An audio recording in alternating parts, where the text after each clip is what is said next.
Okay. Hey guys, it's me Krista and I'm back with another book review, and today it's on One Past Midnight by Jessica Shirvington, and this is the first book of hers that I've read, and I'm trying to branch out and start reading like from new authors that I've never read before. And so when I was at the library I decided to just pick up one of her books. And if it's interesting, I know she had more because they grouped the books together by last name, and she had a couple more on the shelf, but this was the one that seemed the most interesting to me. So I got it, and honestly it was good enough for me to want to read another one of her books. So whenever I do go back to the library, I'll probably pick up one of her books. But I'm definitely going to read another book because I'm mad that this one, I mean, it had like a good conclusion, I guess, so it doesn't really need a second book, and maybe a second book would like ruin the power that the first book had. But I'm a sucker for series, and like the more books that you could give me, the more like I love it, honestly. Like The Warriors has like 30 plus books, and I buy them every time. So honestly, like I can't read standalones. I hate it because whenever I read a book, I get attached to the characters, and seeing them only one time, it kind of like sucks, you know. But One Past Midnight was really good. It was another original book, I can say for sure. It was another original idea, and it was a good idea too, because so this girl named Sabine, okay, she has two lives. It's not like two personalities where she's like crazy, even though like they did think she was crazy. She just has like two lives. So she lives one life in Russellbury, I think it was, in Massachusetts. And when she lives there, she's like rich. She has two older brothers, and she has like 3 rich best friends, and like she has a pretty good life, you know. And then in her other life in Roxbury, she's like not poor but working class family, and she has one little sister, and she has like one best friend, and they're both like outcast, you know. So it's two very different realities. It wasn't cliche, but it was the things you would expect, you know. There was like it wasn't like there wasn't like bitchy mean girls in it. The popular girls were actually nice, and the popular boys were nice until the end of the book. And it wasn't like it wasn't too cliche. Like there was no real problems with the book. I really enjoyed the book, to be honest, and I would recommend. So the book starts out, and Sabine, she breaks her wrist one day in her like Roxbury, her poor life. And she expects it to transfer over into her rich life, and so she was like planning on like throwing herself down the stairs in order to like cover up the fact that she had broke her wrist, because there's no reason for her to have it broken, you know. So she was gonna do that, and then she woke up in the other life after 12 o'clock, and her wrist wasn't broken. So like it prompted her to start thinking about like what else is changed, because in the beginning anything that happened in either life would go to the other one, you know. But now this is the first time that like something that happened in the one life didn't carry over into the other life. So basically Sabine starts doing little experiments on herself, trying to see what would carry over onto the other life. And it was kind of like outrageous. Like when I was reading the passage of the book when she was writing her notes in her journal of like what to get and what to do, her plan, like it was something else. That's the only part of the book that I like had to reread that section, and I was like, okay, that's what's going on. And so basically Sabine has this idea to kill one of her lives that she doesn't want, like that she doesn't like as much as the other one, you know. Like, obviously she wants the easy life where she has things going for her and she could have the perfect life, you know. So she's ready to like basically like kill one part of her and just be done with it, in order to like, she said it's very stressful, like living the two lives and having to keep it secret. And I bet it is. It's like a big burden to carry on by yourself. So I wouldn't blame her, but it's just like the fact of like, how do you choose between like which life? Like, I guess you just have to live the life and like see from your own perspective like which one. But I think it would just be crazy having to choose a life. But I mean, obviously, like in the book you see why she chose the life she chose. And so one day, like, her parents, I'm not gonna tell you which side of parents, found out about the experiments she was doing to herself, and they basically like called the like mental hospital on her. And so like in one of her lives she was locked up in the mental hospital, and in the other life she was like a regular free person, you know. So long story short, she basically falls in love while she's in the hospital in one life, and then the other life that she lived, because I don't want to spoil it. So in the other life she starts liking the life with the boy more, because the boy, I don't want to spoil it, so I don't know how to rephrase it other than that.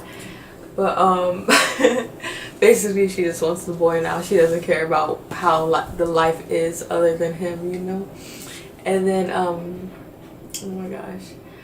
And then so she starts to, because she's so in love with him in this one life, she's starting to neglect her boyfriend in the other life.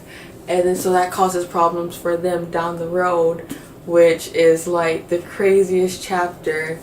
And I totally did not expect it at all. Like, there was a bit of foreshadowing before it happened, but it was like a chapter and like a paragraph, and you know, even like a little sentence, it means something later on. But like, I didn't expect it, so that's why like it threw me for a loop, I have to admit. And then so that was interesting to read. And honestly, you just have to read it yourself, because I don't want to spoil it too much. But some crazy, like the whole book is I would say like 3/4 of the book is just a normal storytelling, like romance novel, okay? And then when you get to the last part of it, like the last 100 or more pages, that's when like the real stuff starts happening. And it like basically like the night of graduation is when like all the stuff happens, and it's like crazy. It's real crazy. And read just for the ending. So like, you know how I like happy endings, okay? So I like got to towards the end of the book, and I'm not gonna say who, but like something bad happens to someone, okay? And I was like, oh my gosh, Sabine isn't gonna have a happy ending, and I felt so bad. And I was like, I'm not gonna finish this book. Like, I was so ready to not read this book, because I just didn't want to read like a sad ending. Like, I just got over like the Demon Queen's ending, and now I have to like suffer through this one. I was like, I'm not gonna like set myself up for that. I was like ready to put it down, but then I just kept reading. And like, it is worth to just keep reading to the end, because everything fixes itself and everything works out in the end, and there's a happy ending. And there's not a second book, but we just have to deal with some things in life. But I thoroughly enjoyed the book, and I hope that you guys will too, because it was actually really interesting. And I read it in like 4 hours. I literally just like sat here in my room and like devoured it in one sitting, because I think that is like the best way to read a book. I think that's the way that the books are meant to be read, you know? Like, you don't get as much from them if you read like 50 pages a day or so, you know? Like, I think it's best to just like set aside an afternoon or something and just read that book. That's what I do, at least, you know? And so, I mean, I read it pretty fast, so it's not gonna take up your whole day, but it was actually really interesting, and I think you should give it a try. And that is it for today, because I'm not trying to spoil it too bad. And I really hope you guys pick this up. I rate it 4.5 out of 5, okay? Just because there are a few things in there that were like a bit downplayed and weren't taken as serious as they should have been taken. And then some of the situations were just like a bit immature, but then that's high school kids, you know what I mean? And but that's it. I think that it was a very good book overall, and that everybody should read it that likes to read about parallel universes, girl going through some real tough stuff going on in her life. And yes, that is it. Okay, so I'm gonna be back on next Wednesday with another book review, and hopefully I have my hair dyed again by then. I've decided that I'm tired of the blue and the purple, because like the blue, it just fades out too fast and it's too much work to keep up with, and I thought it was gonna be way easier than it was, and it's not. So I just want to go back to black already, and I cut it, and it was the most terrible mistake I could make, but it had been damaged so much by the like bleach and I just improper hair care, and I should not have let my brother dye my hair. I'm just gonna dye it back to black, and then hope my hair grows pretty fast, to be honest. Like, my roots are already like coming in, if you could like notice, you know?